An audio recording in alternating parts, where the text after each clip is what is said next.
Hello everybody, it's Tommy and welcome back to another speed build for the Disney Save. Today we are starting a brand new film in Oasis Springs, and if you stayed until the end of my final Aladdin speed build, you would know that it is going to be Bugs Life. I'll be working on quite a few Bugs Life lots for the next few videos, and there are quite a bit of characters as well, and it's all going to be in this neighborhood that I'm currently working on. This is actually the neighborhood to the left of the Aladdin lots that I was building, and it's in the southeastern part of the map on Oasis Springs if you're looking at it from the top. I do want to explain a little bit about the decision to bring Bugs Life to the save file and to put it here in Oasis Springs, because I feel like it needs a little explanation and some of you are going to be confused and maybe not love the decision, but I want to work out how it got to this point and why this decision was made. So as you can see, we're currently starting on Ant Island, which is the main residential for Bugs Life. This is where all of the main bug characters live. Flick, Ada, the Queen, Dot,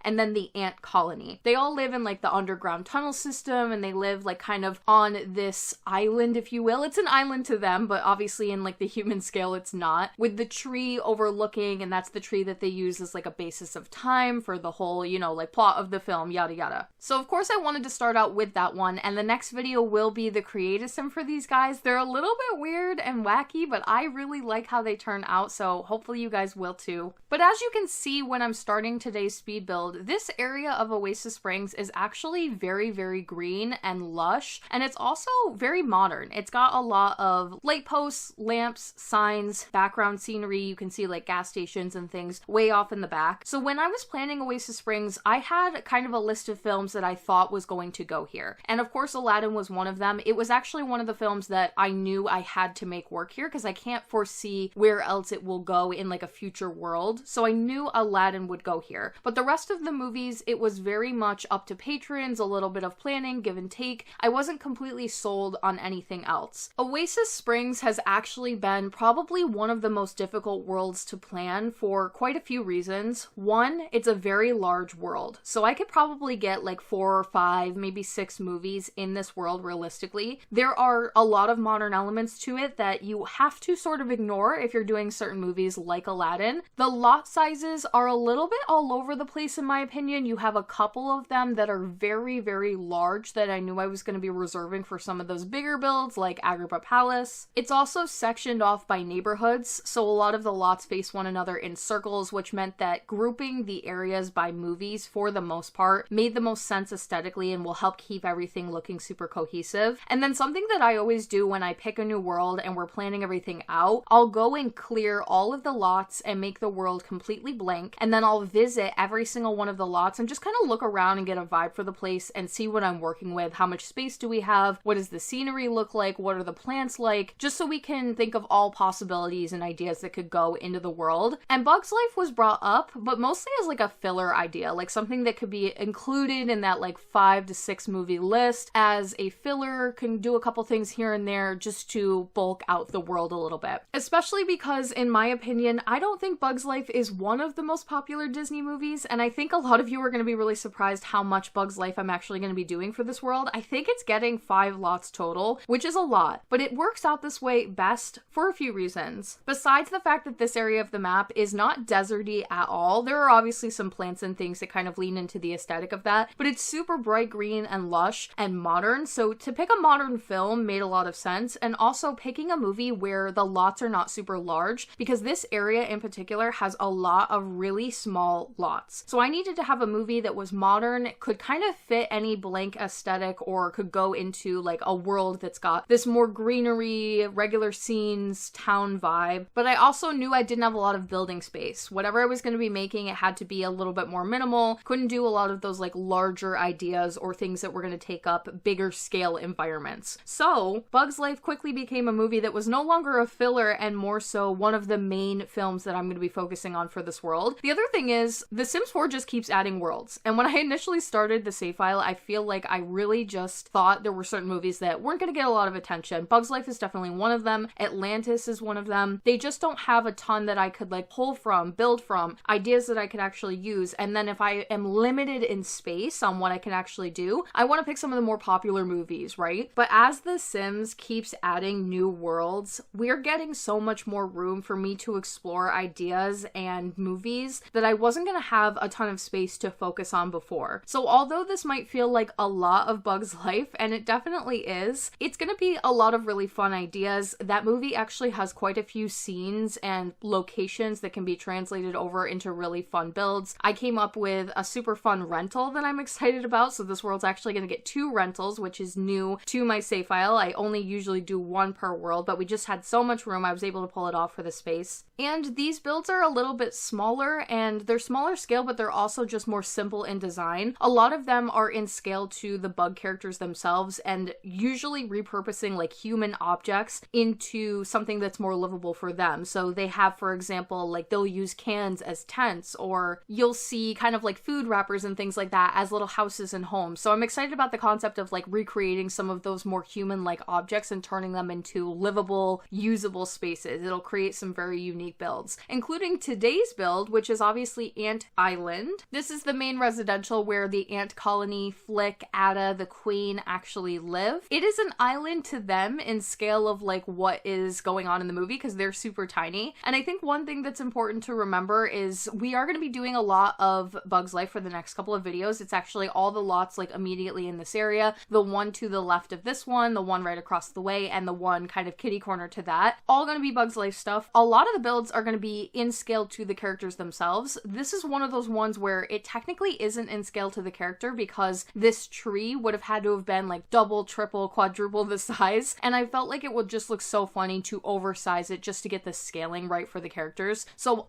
a lot of the Bugs Life builds are going to be like physically in scale, but this one, Ant Island, is definitely the one exception to that. And it's a mostly underground, tunnely sort of home. I haven't done one of these in a long time. I think the last one I can think of that I specifically did is the tree house from the Lost Boys over in Sulani, and then before that I had done a cave home that was underground for the Enchantress in Willow Creek. This one's a little bit more minimal in furniture, more nature focused, a lot of those windy underground tunnels, trying to make it feel like something that the ants kind of made themselves and dug into. And it's accessible from a ladder that's pushed right up against that tree that I chose. It is one of the more like special items in the game, and I'm hoping that people kind of leave that alone and don't use it the way that it's intended because the shape of it was just so perfect to the one that they have in the movie, so I ended up going with that. I believe it's the tree that you can use to travel to Sylvan Glade, and I don't know if it actually works if you place it on other lots, but I'm going to assume that it does. So I would say just leave it be and use it as like a regular residential, but whatever you want to do. Now, a lot of what's going on the upper floor of the build is really just going to be for aesthetic purposes and just to bring in some of those ideas from Bugs Life. So I really went over like the floor plan, if you will, of like this upper section and how the colony area sort of works. And there were a couple of key things I wanted to drag over. Of course, I wanted like the water sort of surrounding the main land area.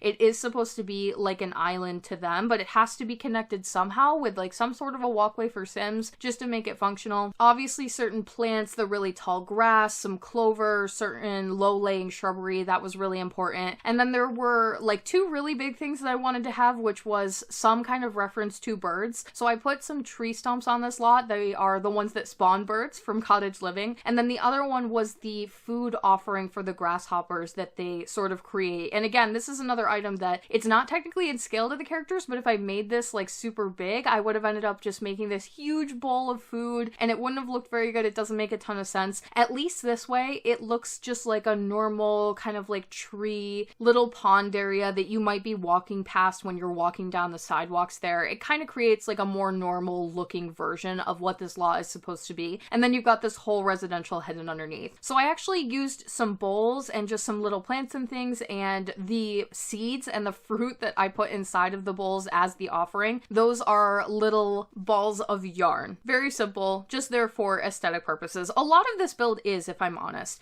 I actually wanted to keep this somewhat minimal. I didn't want to over decorate. I feel like that's not true to the film. There are other places and other things where that'll be the time to do so. But when you look at this residential, there is just not a ton going on. It's underground. You've got the dirt and the rocks. There's very low minimal lighting, and a lot of it comes from like these glowing blue mushrooms that they have kind of lining the walls and all over the place. So I wanted just this like very natural look, very open. It doesn't have a ton of like things to do, a lot of hobby-based things or anything like that. I did add some stuff that I felt like would make the lot more functional, of course. Like we've got a kitchen area, several bathrooms, and then I added in this like little workout exercise room because I felt like colony ants, they probably work out a lot. They want to stay like athletic and fit and things like that. So that's kind of like your more hobby-based area. The way that this is broken down for the lower levels, I'm actually starting out with the very bottom floor. I went all the way down. I wanted to do as many levels as I could. And the very, very bottom level, I think this is level 3, has that main room that you're going to remember from the movie where the grasshoppers break into and kind of like greet the whole colony that's hiding underneath. And Princess Ada and her family are standing on this platformed rock right in the middle of the room. There's not a ton in that space. It seems like it's kind of like a general gathering hall, but I felt like I could recreate it and have the space be very open. And then that's also something that's like super customizable for you. So you have the space to put things in here as needed when you're kind of like developing the stories of your own characters. So it's very minimal. Got those glowy blue mushrooms, which I was excited about. Those are debug, and I think they're from like the alien related stuff from Get to Work. And then I just hid some lava lamps underneath them in the blue color so that they glow a little bit more. This floor also has that workout room that I mentioned. And then one of the things that they do show, like there's very, very little that's actually shown of like layout of the colony, but they do have this one room that I feel like is important for royalty. There is a throne in there. There is some kind of a podium and stage where a bunch of the ants, including Princess Ada, are like talking and debating about something and trying to make a decision on what happens to Flick. So I wanted to have that space, and there's actually a little podium that's hidden in there and sized down really small so that you could technically use it as like a debate area. And then we've got bathrooms, we have passageways. I wanted it to feel a little bit winding, a little bit like longer tunnels and things. I am working on a limited space here. As you can see, the lot is just small. I'm a little bit restricted in terms of being able to do these super long tunnels and like winding down multiple levels. You can only go down so many layers, so I'm doing the best I can with what I have. The floor immediately above this one is